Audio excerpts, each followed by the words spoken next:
네, 여러분 안녕하세요. 서울교육대학교 미술교육과 교수 고은규입니다.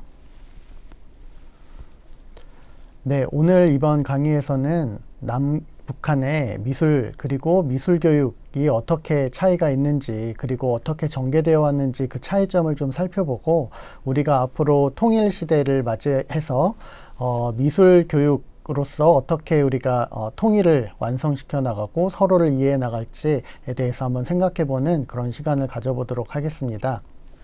네, 그러면 본격적으로 한번 강의를 시작해 보도록 하겠습니다. 네, 먼저 이번 강의는 이런 순서로 진행을 하려고 하는데요. 첫 번째로는 통일교육으로서 미술교육의 필요성이 어떠한지, 우리가 미술교육을 남북한의 미술 그리고 미술과 교육을 배우는 이유, 그리고 이 미술을 통해서 어떻게 앞으로의 우리 통일시대를 만들어 나갈지에 대한 얘기를 잠깐 나눠보도록 하고요. 그리고 두 번째로는 이제 해방 이후 그리고 분단 이후 남북한 미술계가 어떻게 진행되어 왔는지 그에 대해서 한번 얘기를 나눠보도록 하겠습니다. 우리가 70여 년 동안의 분단 기간 동안 남한과 북한에서는 이 미술에 대한 인식과 이해 그리고 평가가 서로 다르게 진행이 되어 왔었는데요. 그것을 한번 살펴보고 우리가 어떻게 서로 다르게 어떤 미술 문화를 전개해 왔는지를 한번 살펴보도록 하겠습니다. 세 번째로는 간단하게 이제 북한의 교육 체제가 어떠한지, 그리고 그 교육 체제 안에서 미술 교과는 어느 정도의 비중을 차지하고 있고 어느 방향으로 진행되어 왔는지, 그리고 네 번째로는 실제로 이제 미술과 교육에서는 어떠한 방향으로 어떠한 내용들이 그리고 어디에 중점을 맞춰져서 진행되어 왔는지, 그리고 남한의 미술교육과 비교해 봤을 때 어떠한 차이가 있는지 등을 한번 살펴보도록 하겠습니다. 네, 이러한 목차로 진행을 해볼 텐데요. 그러면 네, 통일교육으로서의 미술교육의 필요성을 먼저 살펴보도록 하겠습니다. 네, 먼저 얘기할 부분은 이제 통일교육으로서 미술교육이 왜 필요한가에 대해서 한번 생각을 해보려고 하는데요.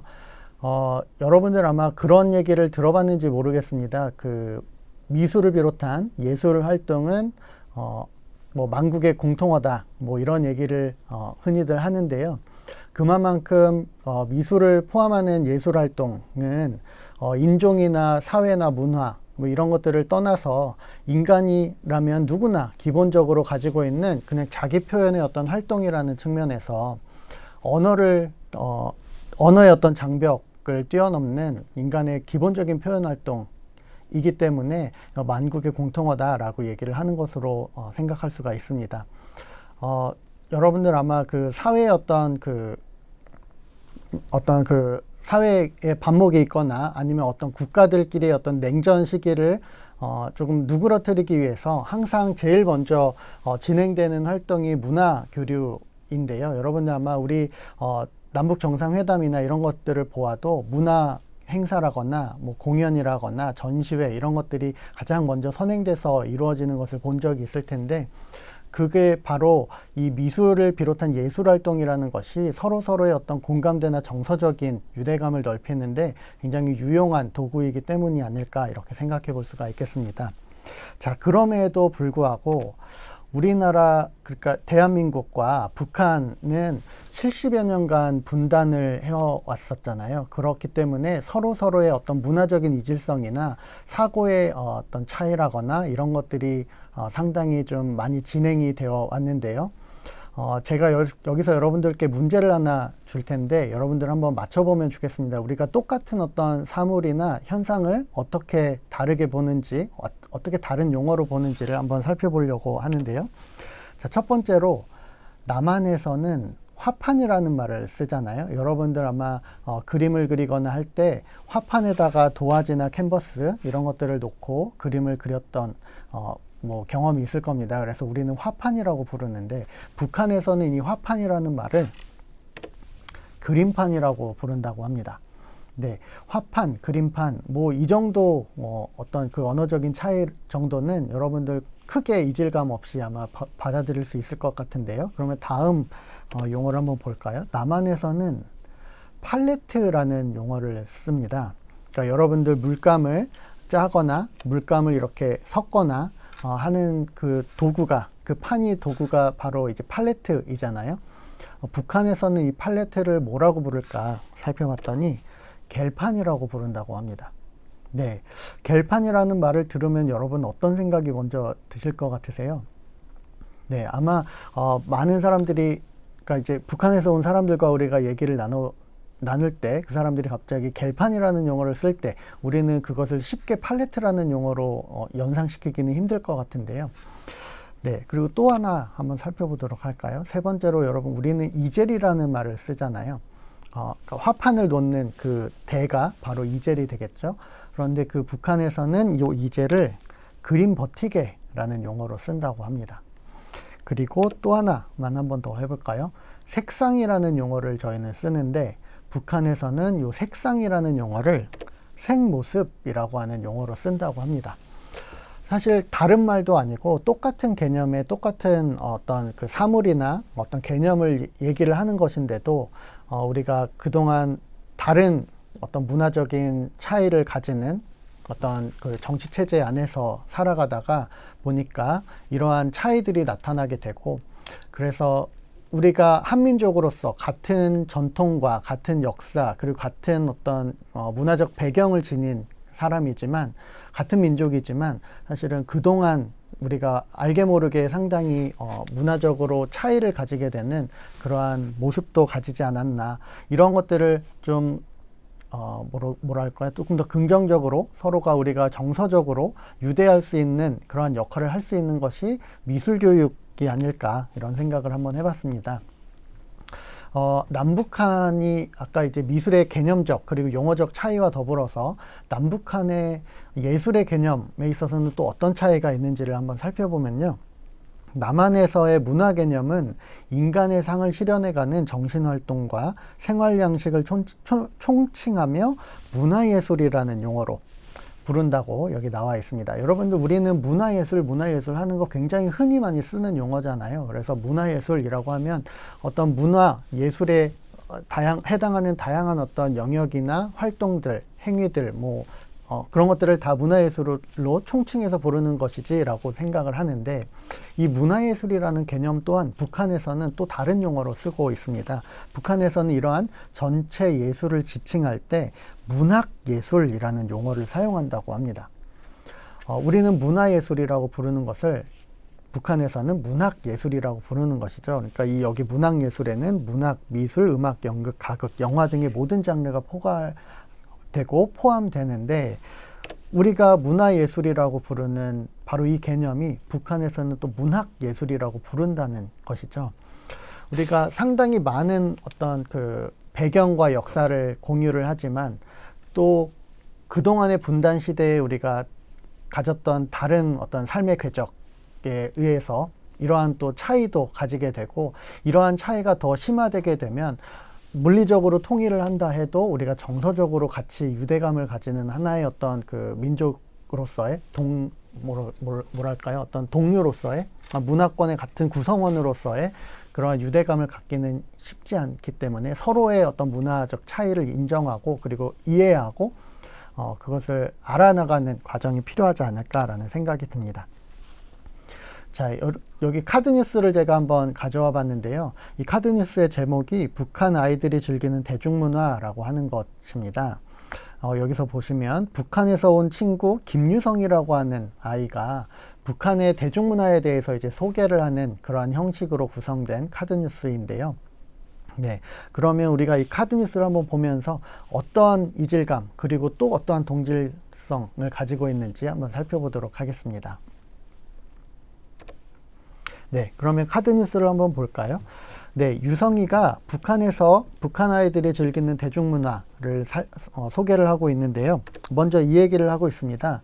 북한의 대표적인 만화영화 소년장소라고 하는 것이 있대요.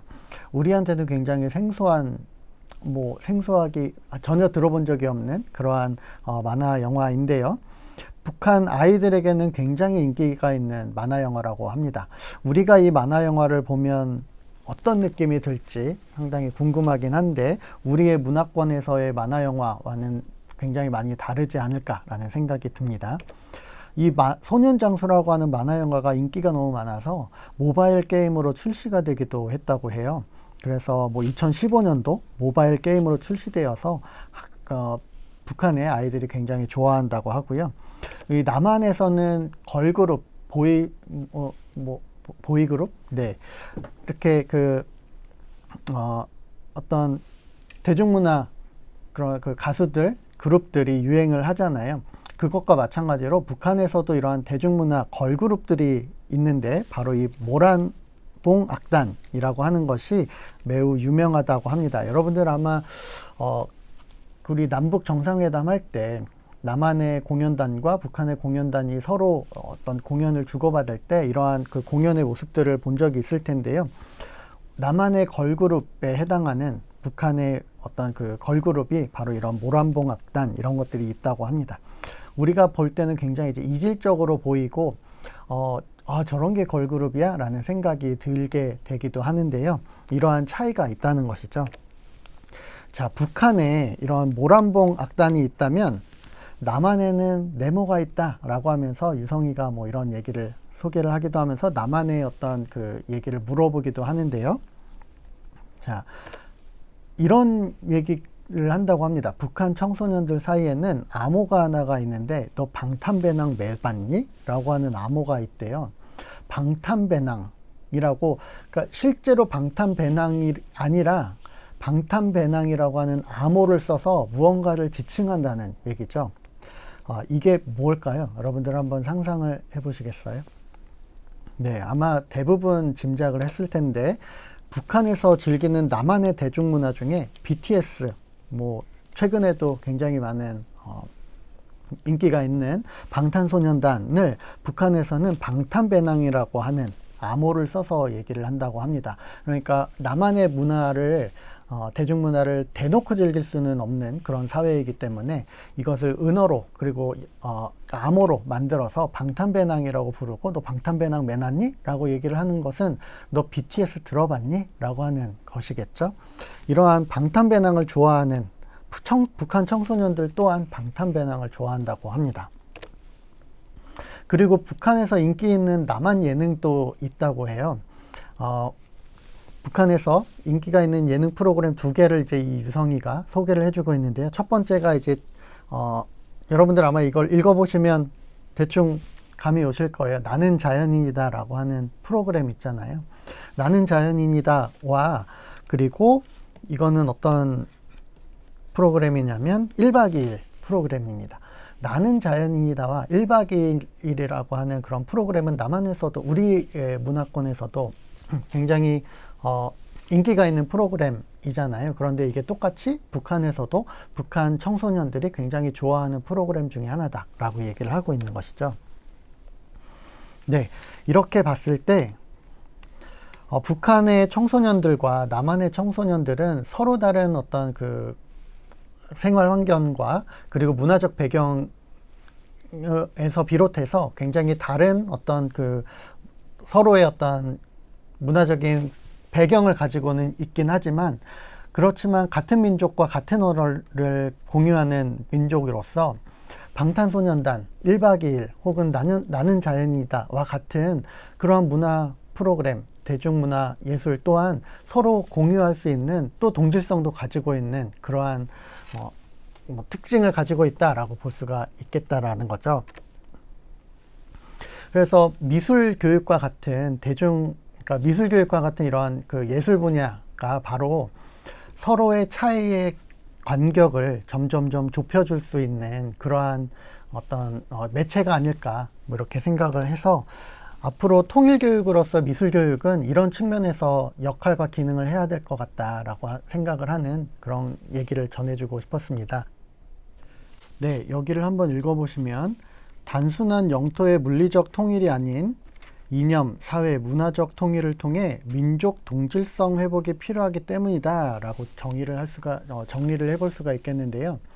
우리가 단순히 영토를 통일했다고 해서 통일이 이루어지는 게 아니라 서로의 생각이나 어떤 그 문화적인 어떤 동질성을 회복하는 것이 완전한 통일을 이루는 길이다 라고 하는 것입니다. 그런 측면에서 미술교육 그리고 미술이 바로 우리가 가지고 있는 남한과 북한의 민족적 어떤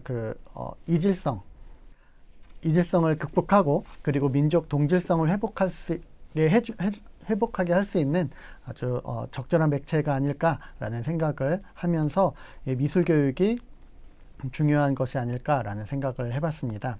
자, 그러면 이렇게 우리가 민족적 동질성을 회복하기 위해서 미술 교육을 실천하기 위해서 먼저 우선적으로 해야 되는 것이 바로 남한과 북한의 미술에 대한 어떤 차이를 서로 좀 이해하고 공유하는 것이 아닐까 이런 생각이 듭니다. 그런 차원에서 우리가 분단 이후에 이루어졌던 미술의 어떤 전개가 어떻게 차이가 있는지를 한번 살펴보는 시간을 가져보도록 하겠습니다. 네, 그래서 바로 이 2장 분단 이후 남북한 미술계의 전개인데요.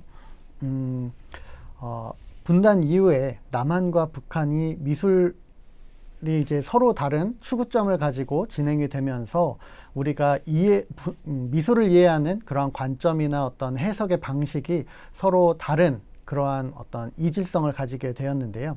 이 차이에 대해서 서로 어떠한 맥락에서 이러한 차이가 발생하게 되었고 뭐 이런 것들을 이해하는 것이 우리가 서로의 어떤 민족적 동질성을 회복하는 데 있어서 먼저 이루어져야 하는 그런 단계가 아닐까라는 생각이 듭니다. 자, 분단 이후에 남한과 북한의 미술계가 전개된 그러한 어떤 그 차이점을 한마디로 정의하자면 이렇게 볼 수가 있을 것 같습니다. 분단 이후에 북한의 미술계는 서로 다른 추구점을 가지고 각기 다르게 형성되어서 민족적 동질성에 많은 상실이 있었다라고 여기에 나오고 있는데요. 남한에서는 예술가의 창작의 자유를 존중하는 방식으로 진행되어 왔다라는 것이죠. 여러분들 한번 생각해 봐도 지금 내가 미술 작품을 통해서 어떤 메시지를 전달하고 싶다. 내가 미술 작품을 통해서 나만의 어떤 표현을 하고 싶다라고 할 때 크게 우리가 제약받지 않고 표현의 자유가 보장될 수 있는 그러한 그 사회적인 체제가 우리는 마련되어 있죠. 그런 것과 다르게 북한에서는 미술의 어떤 그 본질적인 추구점이 바로 사회주의 이념을 강조하는 것, 혹은 조선노동당의 어떤 이념, 조선노동당의 어떤 그 추구점을 전달하는 방식으로 사용이 되었다는 것, 혹은 김정일, 김일성, 김정일 그리고 김정은으로 이어지는 북한의 지도자에 대한 절대적인 가치를 추구하는 방식으로 미술이 진행되어 왔다라고 볼 수가 있겠습니다. 이것의 남한과 북한의 이러한 그 미술계의 전개의 차이는 아주 핵심적으로 바로 자유가 있었느냐 없었느냐의 차이로 볼 수가 있지 않을까라고 생각을 합니다. 그러니까 남한에서는 예술가가 자신만의 어떤 그 표현의 어떤 의지를 가지고 그것을 표현할 수 있는 자유가 주어졌던 반면에 북한에서는 그러한 것들이 조금 제한되고 미술의 어떤 기능과 추구점이 사회주의 이념이나 지도자에 대한 어떤 절대적인 충성을 표현하는 방식으로 진행되어 왔던 그런 바로 차이가 가장 큰 차이가 아닐까라고 생각이 드는데요. 그럼 먼저 남한의 어떤 미술계의 전개를 아주 간략하게 한번 살펴보도록 하겠습니다. 여기 한번 읽어보시면 남한에서는 권위주의 시기에 일부 예술가들이 부분적인 자유를 제한받았던 것을 제외하고는 대부분의 예술가들은 자유롭게 창작 활동이 가능했고 특히 이제 현대사회에 들어서는 표현의 자유가 굉장히 많이 보장이 되는 그러한 그렇게 이제 전개가 되어 왔었죠. 물론 이제 권위주의 시기 일부 이제 군사정권 시기나 이럴 때는 미술가들이 표현하고자 했던 어떤 그 메시지라거나 표현의 어떤 방식이 조금 제약을 받거나 또 탄압을 받거나 했던 측면도 있었지만 그래도 우리는 그것을 계속 극복해 나가는 방향으로 계속 전개되어 왔었다라는 것이죠. 그래서 분단 이후에 석유 미술의 영향을 받은 추상화 등의 모더니즘 미술이 주요 화단의 흐름을 형성하였다라고 나와 있는데요. 일반적으로 우리가 그 세계의 어떤 그 미술계의 흐름을 보면 서구의 어떤 그 민주주의 국가들 그리고 자유주의 국가들의 미술계에서는 주로 추상회화가 많은 어떤 그 미술의 주류를 차지하는 그러한 모습을 볼 수가 있습니다. 그러니까 뭐 추상회화 그 자체가 어떤 그 자유를 상징한다거나 뭐 이런 것은 아닌데요. 자유주의 국가에서는 주로 이제 추상화 등을 통해서 미술가들이 자신만의 어떤 메시지나 자신만의 어떤 그 조형 세계를 표출하는 것이 일반적인 그러한 그 어떤 미술의 주류를 형성하는 모습을 보여왔다라는 거죠. 그리고 또한 현대에 이르러서는 예술가들의 자유로운 창작 의지에 의해서 다양한 장르의 미술이 전개되는 그러한 모습을 볼 수가 있습니다. 여러분들 뭐 최근에 전시장에만 가도 이게 미술이야? 아, 이런 것도 미술이 될 수가 있나? 라는 어떤 생각이 들 법한 그러한 작품들 굉장히 많잖아요. 그러한 작품이 나오게 되는 배경에는 미술가들이 자신만의 방식으로 나만의 어떤 메시지를 전달하고 싶은데 기존의 매체를 벗어나서 또 다른 어떤 매체로 실험을 해보고 싶은 예술가의 자유가 표현된 의지라고 볼 수가 있겠는데요. 그러한 방식으로 우리 대한민국의 미술계도 그렇게 전개가 되었다라고 볼 수가 있는 것입니다. 사례를 한번 들어서 얘기를 해보도록 하겠습니다. 우리가 한국전쟁이 끝난 이후에 그리고 이제 그 대한민국 우리 남한에서 미술계가 이제 막 자리를 잡아갈 때 미술의 주류를 형성했던 이제 추상미술의 계열, 그 중에서도 가장 대표적인 작가라고 할 수 있는 사람이 바로 이 박서보라고 하는 작가인데요. 우리나라 근현대 미술에서 특히 이제 추상회화에서 가장 이제 두드러진 인물이라고 볼 수가 있습니다. 그분이 했던 작품 원형질이라고 하는 작품인데요. 여러분들 우리가 추상회화 하면 흔히 떠올릴 수 있는 그러한 추상 미술이 남한에서 전개가 되게 됩니다. 네, 이런 작품들이 나오기도 하고요. 또한 우리 그 근현대 미술에 있어서 대한민국 국민들이 가장 좋아하는 작가를 꼽아봐라 라고 하면 가장 이제 1순위로 꼽히는 작가 중에 한 명인 바로 박수근의 작품인데요. 노상이라고 하는 작품입니다. 당시의 서민의 생활상을 표현을 하고는 있지만 그것을 굉장히 이제 노골적으로 그리고 사실 그대로 사진과 같이 표현하기보다는 박수근 씨가 가지고 있는 어떤 조형적인 언어로 그리고 자신만이 가지고 있는 어떤 그 조형의 의지를 가지고 이렇게 질박하게 표현해내는 것을 볼 수가 있습니다. 어떤 당시의 생활상인 서민의 모습을 그리더라도 작가의 어떤 표현 의지와 표현 방식이 보장되는 방향으로 그렇게 미술이 전개되어 왔다라고 볼 수가 있겠고요. 이응노 작가 또한 굉장히 많은 이제 그 다작을 했던 근현대 미술사에서 큰 족적을 남긴 작가라고 할 수가 있겠는데요. 이응노 작가 또한 이런 추상작품들을 많이 남겼습니다. 여기 이 추상작품과 더불어서 뭐 사람을 굉장히 간략하게 여러 명을 그리는 뭐 군상 시리즈라거나 혹은 문자 추상 시리즈라거나 이러한 작품들을 굉장히 많이 남겼는데요. 이렇게 남한에서는 추상화 계열의 작품들이 미술계의 주류를 차지하게 되었고 그래서 회화를 비롯한 조소, 조각 분야에서도 추상 조각이나 이런 것들이 나오게 되는 그러한 어떤 그 추세를 보인다고 할 수가 있겠습니다. 물론 이 남한에서도 이러한 추상 미술 이외에도 다양한 미술 장르들이 있어 왔지만 그래도 우리가 이제 아주 간략하게 어떤 남한 미술의 흐름을 간략하게 한번 말해 본다면 또 이 추상화 계열의 작품이 꾹쭉 이 미술계의 주류를 차지해 왔던 것, 그것을 가장 첫 번째로 꼽을 수 있지 않을까 이런 차원에서 말씀을 드립니다. 네, 특히 이제 현대 미술에 오면 아까 이제 다양한 양식의 미술 작품들이 이제 나온다고 말씀을 드렸는데 백남준 작가, 뭐 한국이 낳은 세계적인 미술가 백남준 작가의 비디오 부처라고 하는 작품인데요. 비디오 아트의 창시자라고 불리는 백남준 작가는 기존의 어떤 그 캔버스의 물감으로 작품을 하는 그러한 방식에서 벗어나서 이러한 설치 미술을 하기도 하고 비디오라고 하는 새로운 매체를 이용을 하기도 하고 이러한 모습을 보이기도 합니다. 이렇게 새로운 매체 그리고 새로운 어떤 표현의 방식을 추구하는 것이 바로 이 남한의 어떤 자유주의 국가에서 예술가의 표현의 의지를 보장하는 그러한 어떤 사회 체제가 있었기 때문에 가능했지 않았을까 이렇게 볼 수가 있겠고요. 그러한 의미에서 현대미술에서는 바로 이러한 다양한 어떤 매체 그리고 다양한 방식을 이용한 미술 작품들이 나오게 되었다라고 볼 수가 있겠습니다. 자, 여기까지 한번 살펴봤고요. 그러면 과연 북한 미술은 어떻게 전개되었는가를 한번 살펴보도록 하겠습니다. 자, 여기를 한번 읽어보시면 북한의 미술은 주로 사회주의 이념을 바탕으로 하여서 당과 주체사상 그리고 지도자의 우상화를 위한 수단으로 활용되었다라고 얘기를 하고 있는데요. 우리가 아까 앞서 슬라이드에서 남한과 북한의 미술의 가장 큰 차이는 창작자의 자유가 보장되느냐 보장이 되느냐 아니냐의 차이가 있었다라고 말씀을 드렸잖아요.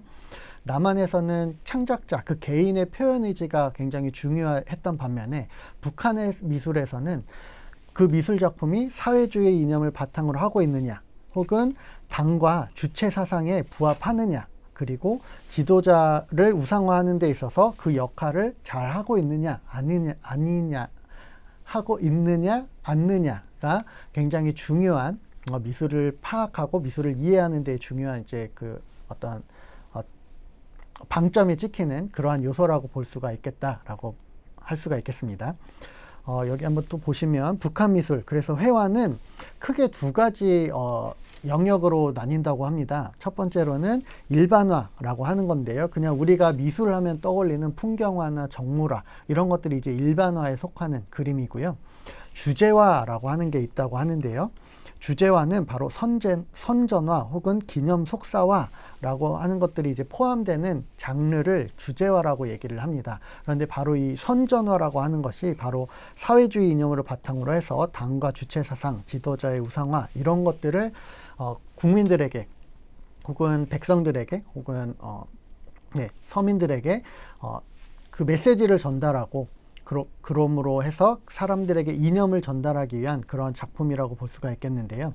기념 속사화라고 하는 것은 뭐 나라에 큰 일이 있거나 뭐 어떤 큰 이벤트가 있을 때 그것을 이제 그림으로 남기는 그러한 그림이라고 볼 수가 있겠는데, 이런 것들을 포함해서 주제화라고 하는 그러한 장르가 있는데요.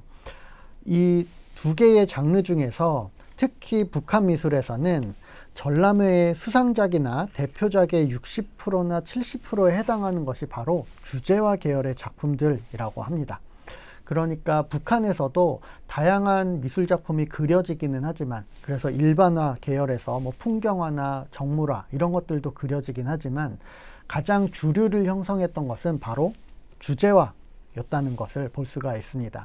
그리고 주제화라고 하는 것은 바로 사회주의 이념, 당, 주체 사상, 지도자의 우상화를 주제로 하는 그런 그림들이다라고 볼 수가 있겠죠.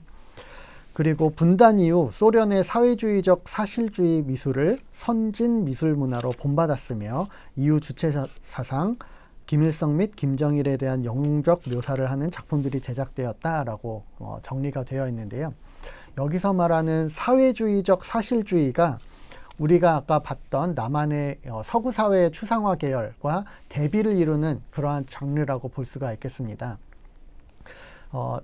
서구의 어떤 자유주의 국가들, 그리고 이제 남한에서는 예술가 개인의 창작의 의지가 보장되는 그러한 작품을 추구하였고, 그러면서 추상화라고 하는 양식이 굉장히 많은 이제 유행을 했던 반면에 사회주의 국가, 그리고 북한에서는 항상 사회주의 이념을 바탕으로 해서 당과 주체 사상, 그리고 지도자의 우상화를 위한 수단으로 미술이 쓰여져야 했기 때문에 그 그림을 감상하는 사람들이 그 작품이 무엇을 의미하는구나를 쉽게 빨리 알아들을 수 있는 그러한 그림이 훨씬 더 효율적이었던 겁니다. 그렇기 때문에 굉장히 사실적으로 그리고 그러므로 그런 사실적인 그림을 통해서 감상자들이 그리고 백성들이 굉장히 그 내용을 빨리 알아들을 수 있게끔 이해할 수 있게끔 그렇게 이제 그림을 많이 그렸는데, 그것을 바로 사회주의적 사실주의라고 얘기를 합니다.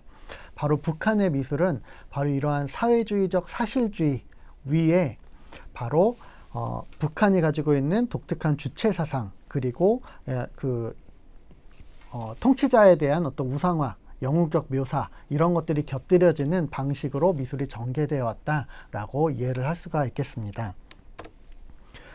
그리고 북한에서는 미술가들이 창작사라고 하는 곳에 출근해서 작품을 제작하게 됩니다. 그러니까 우리나라 사회주의 국가에서, 그러니까 그 자유주의 국가에서는 예술가들은 그냥 자기 혼자 자신만의 어떤 조형세계를 만들어 나가는 뭐 1인 1기업이라고 할 수 있는 뭐 그러한 활동을 하는 것이 일반적이잖아요. 그런데 북한에서는 이 미술가들은 하나의 그 기관에 속하는 근로자 형태로 일을 합니다. 그러니까 뭐 창작사라고 하는 곳에 소속이 되어서 근로자로서 그림을 그리고 이곳에 속한 미술가들이 당의 사상과 노선을 구현한 미술 작품들을 제작해주고 급료를 받는 방식으로 작품 활동을 하게 됩니다. 그러니까 미술가들의 어떤 자유의지나 자유로운 어떤 표현 방식 이런 것들이 보장되는 다기보다는 이 창작사라고 하는 회사에서 요구하는 방식으로 그림을 그려주는 그런 그 근로자의 형태로 일을 한다는 거죠. 그렇기 때문에 남한에서보다 북한에서는 훨씬 더 이 예술가의 어떤 표현의 자유가 제한되게 되는 그러한 어떤 사회적인 체제를 또 가지고 있습니다. 그래서 미술가들이 작품의 개인적 감정이나 미적 사유를 반영하기란 사실상 불가능한 그러한 체제이고, 북한에서는 이 창작사, 가장 대표적인 것이 이제 만수대 창작사라고 하는 곳인데요. 이런 만수대 창작사에 미술가들이 이제 속해서 월급을 받으면서 그림을 그리는데, 이 북한에서는 미술 작품의 요 제작뿐만 아니라 유통과 소비 단계에도 국가가 아주 적극적으로 개입을 해서 개인의 미적 취향이나 기호가 반영되기 어려운 구조로 전개되고 있다고 합니다. 그러니까 미술 작품의 판매나 어떤 그 미술 작품의 유통까지도 다 국가가 개입해서 조정을 제어를 하기 때문에 북한에서 유통되거나 북한에서 이제 주류를 이루는 미술 작품은 바로 아까 우리가 얘기했던 주제와 같은 것들이 주류를 이루게 되는 그런 어떤 시스템으로 정착되어 있다라고 볼 수가 있는 것입니다. 자, 예를 한번 들어서 살펴보도록 하겠습니다. 이 작품은 전쟁이 끝난 강선 땅에서 라고 하는 작품이고요. 길진섭, 장혁태, 송진영, 최창식이라고 하는 작가가 협동으로 그림을 그린 것입니다. 아까 여러분들 제가 말씀드렸듯이 창작사라고 하는 곳에 미술가들이 속해서 근로자로서 일을 하면서 그림을 그린다고 했잖아요. 그렇기 때문에 이렇게 협동해서 그림을 그리는 경우도 상당히 많이 있습니다. 그런 창작사에서 원하는 그림을 창작사에 속한 미술가들이 이렇게 같이 협동해서 그림을 그려서 만들어내는 것이죠. 이 그림을 보면 아마 여기에 있는 사람은 아마 젊은 김일성이 아닐까 싶어요. 그래서 이 김일성이 주변에 많은 이제 그 국민들에게 어떤 가르침을 준다는 그러한 메시지를 이렇게 사실적으로 그리고 있는 것을 볼 수가 있습니다. 그러니까 아까 말했던 사회주의적 사실주의라고 하는 사실주의적 어떤 표현 방식 위에 내용적으로는 주체사상 그리고 통치자의 어떤 우상화, 영웅화 이런 것들이 들어가 있는 것을 볼 수가 있습니다. 두 번째로는 이제 박진영이라고 하는 사람, 미술가가 조선 사람의 본때를 보여주어야 하오라고 하는 제목으로 그림을 그린 건데요. 네, 여기도 보시면 김일성이겠죠. 김일성이 이제 그 어떤 공사 현장, 국가가 부강해지는 어떤 그 현장에 와서 자, 우리 세계 여러 나라에 우리가 정말 잘하고 있다. 우리의 어떤 그 위대함을 보여주자라고 하는 그러한 메시지를 담은 그러한 그림이라고 볼 수가 있겠죠. 네, 이러한 그 그림의 양식들이 북한에서는 계속 추구되어 왔고, 이러한 그 북한의 어떤 그림 양식들이 추구되어 왔던 그러한 그 기본 본질적인 어떤 사상 위에는 바로 사회주의적 사실주의, 아까 말했던 주체 사상, 그리고 뭐 통치자에 대한 우상화 이런 것들이 깔려 있다, 이런 것들 이렇게 볼 수가 있겠습니다. 네, 그런데 이제 최근에 들어서 김정은 체제에 들어서는 북한이 굉장히 이제 그 세계화를 조금 많이 추구를 하고, 그리고 시장경제 체제를 굉장히 많이 받아들이고 있는 그러한 어떤 방향성을 가지고 전개가 되고 있는데요. 북한은 2000년대 이후에 자본주의적 시장경제 원리를 부분적으로 도입하기 시작하였고, 이에 따라서 미술 또한 굉장히 대중미술이 활성화되는, 그래서 우상화가 약화되는 경향을 보이고 있기도 합니다. 우리 남한 미술이 굉장히 이제 현대 미술에 들어서 장르가 다양해지고 아주 우리가 미술이라고 봐야 하나라는 생각이 들 정도의 다양한 미술이 나오는 그런 어떤 경향성을 보인다면, 북한 미술은 굉장히 대중적인 미술을 추구하는 방식으로 현대에 들어서 그런 방식으로 진행이 되고 있다라는 것을 볼 수가 있습니다. 이경일의 우리도 한몫이라고 하는 작품인데요. 네, 어떤 지금 이제 당대의 통치자의 어떤 우상화의 어떤 메시지를 전하는 그러한 그림과는 조금 다르게 누구나 봐도 천진난만한 아이들의 모습이라거나 누구나 봐도 이렇게 흐뭇해할 만한 그런 대중적인 그림을 그리는 것을 볼 수가 있고요. 또 여기는 이제 한미청이라고 하는 작가의 팔선녀라고 하는 작품인데요. 이런 그 선녀의 모습을 그림으로 그려놓은 거잖아요. 굉장히 이제 예쁘게, 그리고 누가 봐도 참 잘 그렸구나라는 생각이 들 만한 그런 작품을 통해서 세계의 그림을 팔 수 있는, 그러니까 너무 북한의 사회 체제나 북한의 어떤 그 사상만을 강조하는 북한 안에서의 그림이 아니라 세계에 내놔도 사람들이 대중적으로 좋아할 만한 그런 그림을 그리는 방식으로 현대 미술이 전개되고 있다고 합니다. 그래서 북한의 미술은 기본적으로는 사회주의적 사실주의 위에 당의 주체 사상이나 어떤 통치자의 우상화를 내용으로 하는 그런 그림들이 쭉 그려져 왔지만 2000년대 이후에 어떤 시장경제 체제를 부분적으로 받아들이면서 미술 또한 세계화, 대중화의 방향으로 조금씩 그 방향이 달라지고 있다, 이렇게 이해를 할 수가 있을 것 같습니다. 네, 이렇게 해서 우리가 북한의 미술과 남한의 미술 분단 이후에 어떻게 좀 차이를 가지고 전개되어 왔는지를 한번 살펴봤는데요. 북한의 교육체제를 들어가기 전에 아주 간략하게 한번 에피소드만 한번 얘기를 해보면, 아까 여러분들 북한의 미술과 남한의 미술의 가장 큰 차이는 예술가의 자유가 허용되느냐 였잖아요. 그래서 남한의 미술은 예술가가 누구이고 그 예술가가 어떤 생각을 가지고 그림을 그렸느냐가 굉장히 중요합니다. 그래서 우리가 어떤 작품을 볼 때 야, 이거 누구 그림이야? 라는 생각을 굉장히 많이 하잖아요. 그런데 북한에서는 예술가의 자유, 표현의지나 메시지라는 것은 그닥 중요한 요소가 아니었던 거예요. 그렇기 때문에 그 작품을 볼 때 누가 그렸는지는 크게 중요하지 않고, 이 그림을 어떻게 이렇게 그린 거지? 라고 하는 것이 굉장히 중요한 그러한 어떤 그림을 보는 데 있어서의 그 관점의 차이가 있는데요.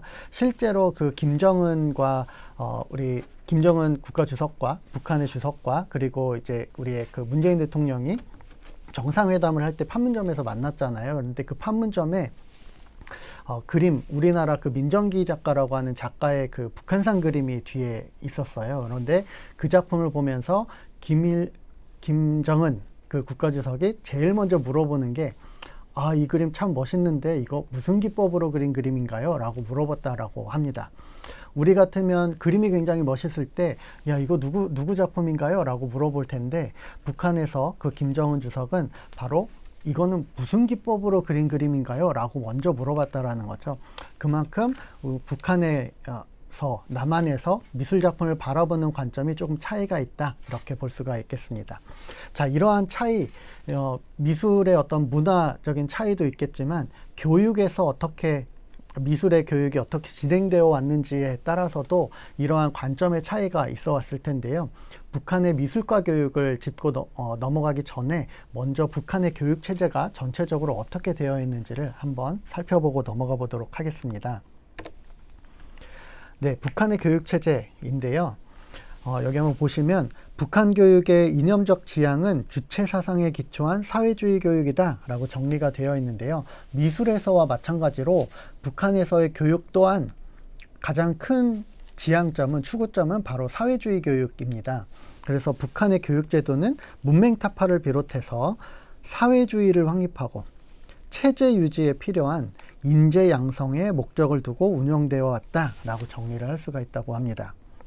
자, 북한의 학교를 비롯한 모든 교육 및 문화기관은 조선노동당 및 국가기구의 지도와 감독을 받는다고 하는데요. 이러한 북한의 교육체제 또한 아까 이제 미술가들의 활동이나 미술 문화의 어떤 체제와도 일맥상통하는 그런 측면이 있죠. 항상 기본은 사회주의가 기반에 있고, 그리고 북한의 어떤 독특한 그런 주체 사상, 그리고 통치자의 어떤 우상화, 이념화, 우상화, 영웅화, 이것이 이제 북한의 미술의 주요한 내용이었는데 교육에서도 그러한 내용은 사실 크게 다르지 않다라는 것을 볼 수가 있습니다. 네, 그러면 바로 이어서 현재 북한의 학제를 한번 살펴보도록 하겠습니다. 자, 이 표를 보시면 현재 북한의 학제가 어떻게 구성되어 있는지가 이제 볼 수 있는 표인데요. 요 왼쪽에 있는 요 초록색 부분이 연령이 되겠습니다. 몇 살부터 학교에 들어가는지 이런 연령을 볼 수가 있겠고요. 그리고 이제 연령별로 어떠한 교육 학제가 있는지를 볼 수가 있겠습니다. 그러니까 뭐 타가소 1살부터 4살 전까지는 뭐 타가소에 있다가 유치원 2년 그리고 소학교, 우리 그 남한의 초등학교에 해당하는 것이 바로 소학교라고 볼 수가 있겠고요. 그리고 소학교를 마치면 초급 중학교에 들어가게 되고, 이 초급 중학교가 바로 이제 우리 남한에 해당하는 중학교가 되겠죠. 그리고 초급 중학교를 마치면 고급 중학교라고 하는 곳으로 올라가게 됩니다. 바로 이 고급 중학교는 남한으로 치면 고등학교가 되겠습니다. 우리나라 지금 국민공통기본교육과정이라고 해서 의무교육이라고 하는 것은 이제 초등학교 1학년부터로 되어 있는데 북한의 경우에는 유치원 높은 반이라고 하는 유치원 1년부터 해서 고급 중학교까지가 의무교육 기관으로 설정이 되어 있습니다. 그리고 소학교가 지금은 이제 5년으로, 현재에는 5년으로 되어 있는데 몇 년 전만 해도 4년 과정, 소학교는 4년 과정이었습니다. 그런데 김정은 체제가 들어오고 교육 과정이 조금 변화가 있으면서 현재는 이제 5년으로 변경이 되고 5년, 3년, 3년 이렇게 초등학교가 5년, 중학교, 고등학교 3년, 3년인 북한의 학제가 구성이 되어 있는 것을 볼 수가 있습니다. 우리나라의 이제 6년, 3년, 3년 하고 크게 다르진 않은 그러한 차원이라고 볼 수가 있겠습니다. 여기 보시면 유치원이 1년이 또 의무교육 과정이 있기 때문에 6년, 3년, 3년의 큰 체제가 남한과 북한은 크게 차이가 나진 않는다. 뭐 이렇게 볼 수가 있겠습니다. 현재 북한의 학제는 이렇다라는 것을 한번 살펴봤었고요. 자, 그러면 교과 내용은 어떤지 한번 살펴보도록 하겠습니다. 네. 북한의 특수목적 교육이 아까 이제 제가 우리가 이제 현재 북한의 학제를 보면 일반적으로는 소학교, 중학교, 고급 중학교 이렇게 나누어져 있는데 우리 그 남한에서도 미술 교육이라거나 뭐 과학 교육이랑 이런 특수 목적을 가지고 있는 학교들이 있잖아요. 북한에도 이러한 특수 목적을 가지는 학교들이 있는데요. 보시면 예체능을 중점적으로 한번 보시면 금성학원, 평양음악학원, 남포중앙체육학원, 김정일 예술학원과 같은 무용음악, 조형예술 뭐 이러한 그 문화 영역, 예술 영역에 소질이 있는 특기자들을 대상으로 하는 특수교육 또한 남한과 같이 이루어지고 있다고 합니다. 네, 그러면 교과 내용을 한번 보실까요? 이거는 이제 북한의 소학교, 그러니까 남한의 초등학교에 해당하는 그 교육과정의 교과 내용인데요.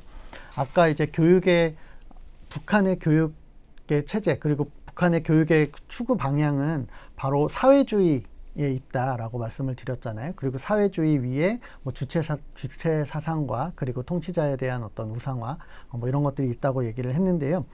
그것에 부합하는 그러한 교과목들이 여기에 있다고 볼 수가 있겠습니다. 위대한 수령 김일성 대원수님의 어린 시절이라거나 뭐 이러한 교과목들이 초등학교의 소학교, 그러니까 남한의 초등학교에 해당하는 북한의 소학교 교육과정에 이렇게 편성되어 있는 것을 볼 수가 있습니다.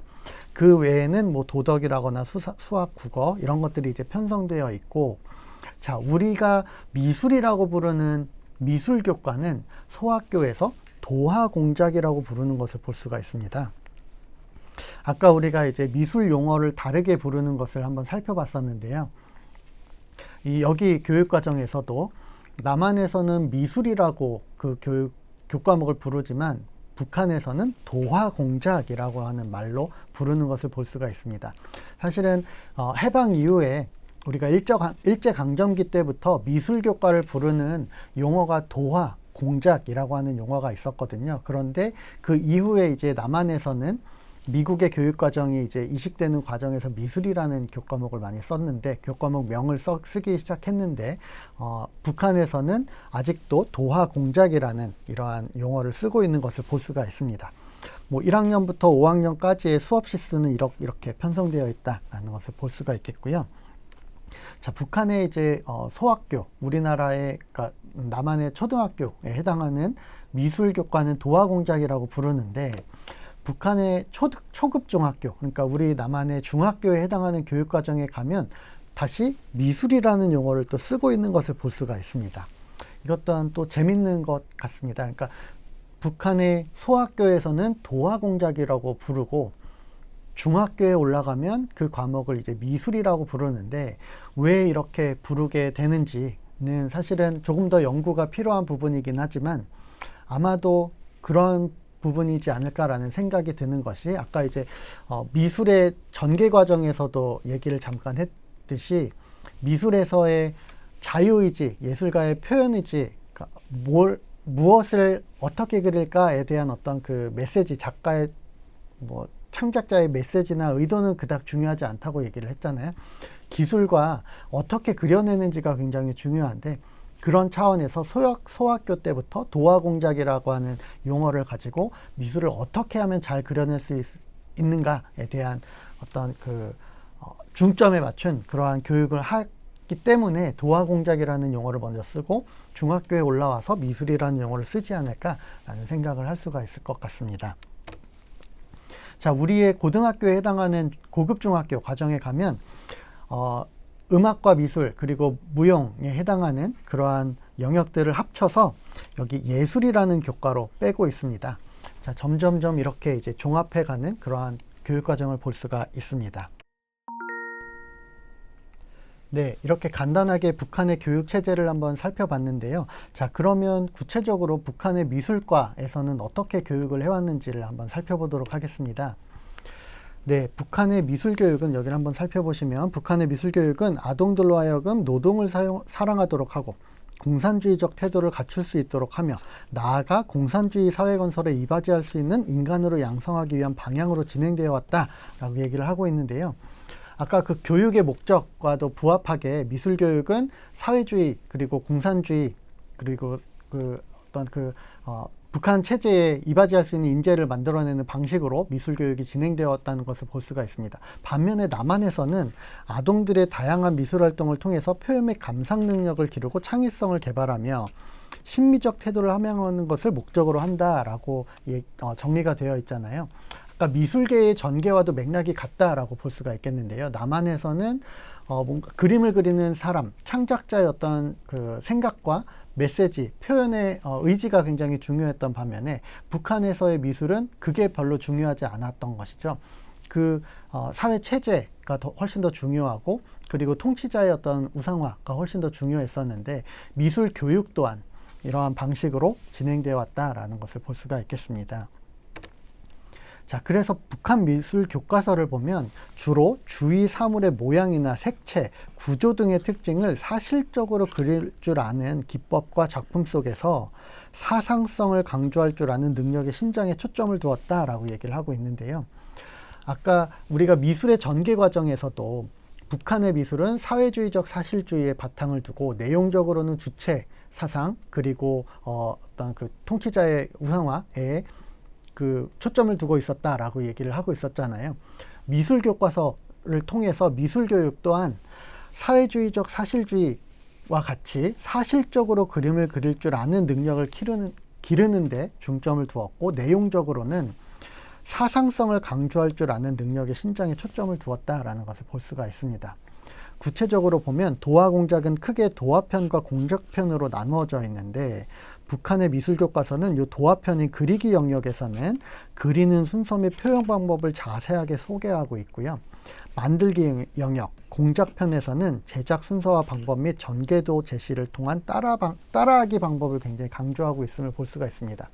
그러니까 우리의 미술교육에서는 창의성이라거나 상상력 이런 것들을 굉장히 중요시하는 반면에, 북한의 미술교과서에서는 도화공작, 특히 이제 초등학교 미술교과서에서는 어떻게 하면 사실적으로 그릴 수 있는지, 그리고 그러한 그릴 수 있는 역량을 키울 수 있는 훈련에 초점을 두고 있는 것을 볼 수가 있습니다.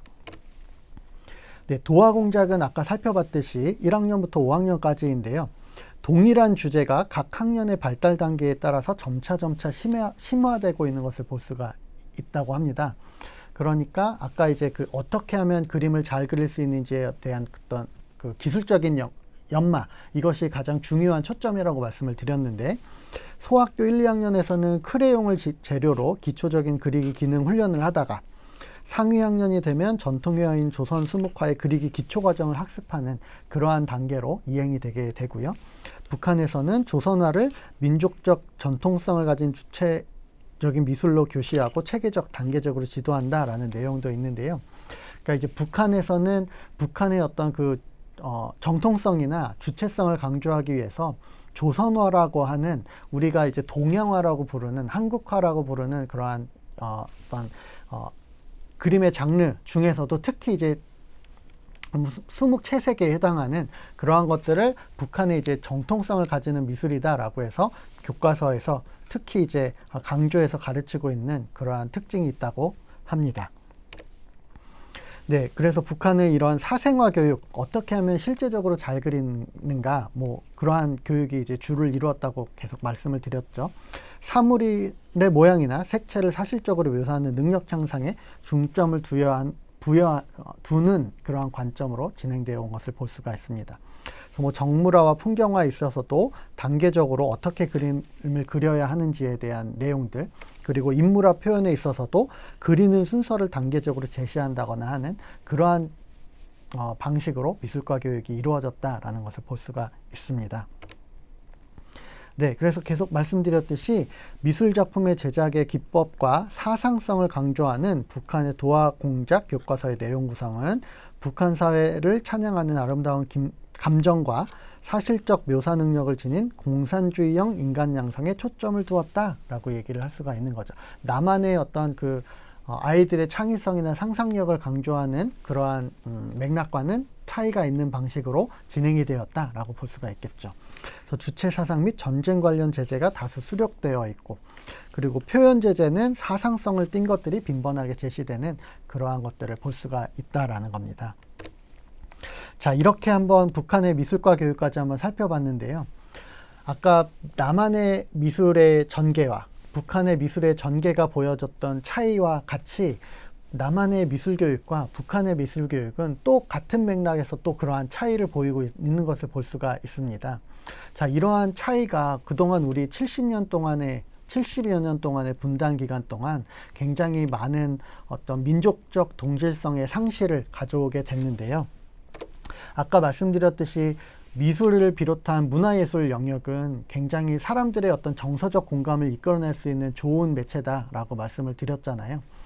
자, 그런 의미에서 앙드레 말로라고 하는 문화평론가는 이렇게 얘기를 합니다. 동시대 사람에게 정신적, 사상적 공감을 유발시키는 매체가 바로 예술이다 라고 얘기를 하고 있습니다. 언어와 어떤 그 사회적, 문화적 다름을 떠나서 서로 공감할 수 있는 그러한 매체가 바로 예술이다 라고 얘기를 하고 있는 것인데요. 여러분들 아마 이 이미지를 본 적이 있을 겁니다. 네, 얼핏 보면 그냥 아주 귀여운 아이가 해변가에서 이렇게 바닷소리를 듣고 있는 것처럼 보이지만 굉장히 슬픈 이야기를 가지고 있잖아요. 이러한 그 이미지나 이러한 미술작품 하나가 세계 여러 사람들한테 아주 큰 울림과 깨달음을 줄 수 있는 것이 바로 예술작품이라는 것이죠. 그리고 이거는 최근에 있었던 건데, 미국과 멕시코에서 장벽을 쳤는데, 트럼프 대통령 그 정부 체제에서 장벽을 쳐놨는데, 그 장벽을 잇는다는 의미에서 이렇게 시소를, 미국의 한 그 예술가가 이렇게 시소를 설치해서 한쪽에서는 멕시코 사람들이 와서 시소를 타고 한쪽에서는 미국 사람들이 와서 시소를 타는 이러한 미술 작품을 하기도 했었습니다. 그러니까 이러한 그 어떤 분단의, 그리고 어떤 그 서로의 반목하는 그러한 사회적인 어떤 정서의 그런 맥락에서도, 상황에서도 예술 작품 하나가 사람들에게 정서적으로 조금씩 그 간극을 좁혀갈 수 있게끔 하는 역할을 할 수 있다라는 것인데요. 그런 의미에서 통일 과정에서 이러한 민족 공동체 형성에서 미술이 굉장히 중요한 역할을 수행할 수 있다라는 생각을 합니다. 그런 차원에서 우리가 북한의 미술과 남한의 미술의 차이점을 서로 이해하고, 그리고 그 간극을 메꿔나가는 어떤 그 노력을 해야 하지 않을까라는 생각을 해봤습니다. 자, 그러면 우리가 그동안 얘기했던 내용들을 한번 정리를 해보도록 하겠습니다. 먼저 남북한의 미술에 대해서 서로 다른 가치관과 인식은 기본적으로는 창작자의 자유표현이 보장되느냐 안 되느냐의 차이에서 비롯되었다라는 얘기를 한번 해봤고요. 그리고 이러한 남한과 북한의 미술의 어떤 다른 전개는 바로 교육 체제에서도 같은 맥락으로 차이를 가져왔다라는 것을 살펴봤었고요.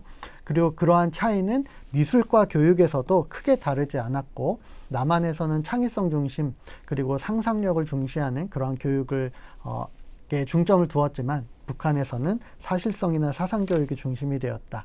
그래서 우리가 이러한 차이를 줄이고 완전한 어떤 민족적 동질성을 회복하는 통일을 이루기 위해서는 미술 및 미술교육의 역할을 우리가 다시 한번 찾아보고 생각해 보아야 할 때다라는 것으로 강의를 마무리할 수가 있을 것 같습니다. 네, 그럼 여러분들 그동안 수고 많이 하셨고요. 네, 다음 영상 혹시 기회가 된다면 또 더 자세한 내용으로 얘기를 나눠보면 좋을 것 같습니다. 수고하셨습니다.